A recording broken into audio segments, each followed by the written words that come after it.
Madam Deputy President, I arrived home in Queanbeyan last Thursday night to find an offensive bit of xenophobic propaganda in my mailbox, courtesy of the Liberal Party and their candidate for Eden-Monaro Peter Hendy. This pamphlet is headed up Labor's illegal boat arrivals. And for a start, being a refugee is not illegal, so this pamphlet starts off with a fundamental dishonesty. But unfortunately, that's just par for the course for the Liberals' candidate for Eden-Monaro. This is the bloke who was Peter Reith's Chief of Staff during one of the most disgraceful episodes in Australian political history, Children Overboard. One of the most disgusting dog whistle events in Australian history, a fiction perpetrated by Reith even after he and his staff were told that children had not been thrown overboard and that pictures he was touting around were of people in the water after their boat sank. Reith's Chief of Staff, now responsible for this latest bit of xenophobic campaigning, was, according to reports, the bloke who spoke directly to the Chief of the Navy, David Shackleton, trying to get him to put out a press release on the eve of the election to take the pressure off the government.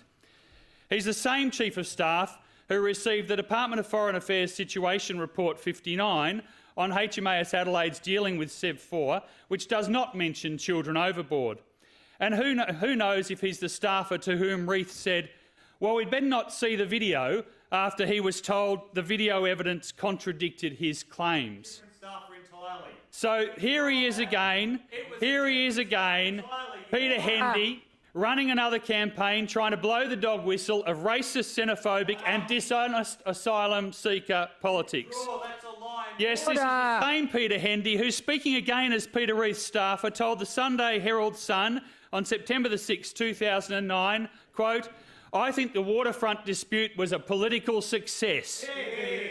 And then when he moved on to work for the Australian Chamber of Commerce, he became the chief cheerleader for work choices. Hendy, like his mate, the now member for Monaro, John Barilaro, popped up in the photos with John Howard, promoting that draconian attempt to destroy the working conditions and job security for millions of Australian families. So given his history, I suppose I should not have been surprised to see this latest bit of xenophobic propaganda in the mailbox.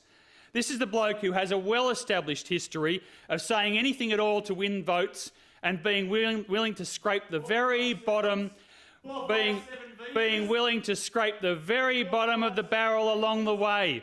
And here we have another piece of that xenophobic propaganda headed up into the letterboxes, headed up with something Labor's illegal boat arrivals, again blowing the dog whistle in politics in Australia.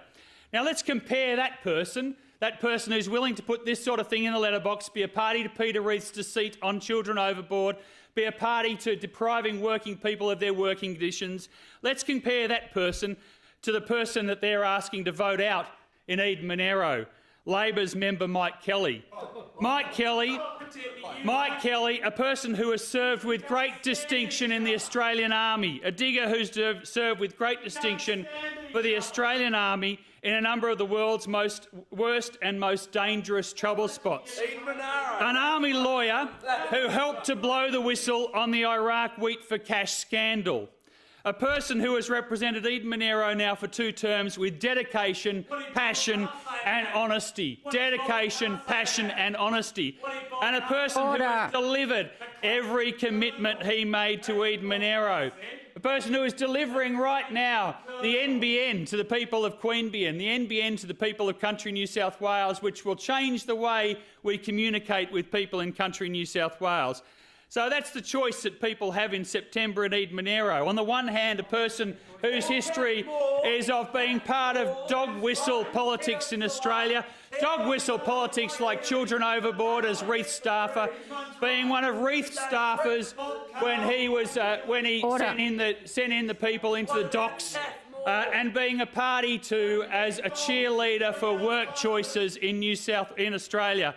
Depriving the people of Australia of proper working conditions and job security, and compare that to the person who served Eden-Monaro with distinction for the last 2 terms, a person with a history of working and serving Australia in the world's worst trouble spots.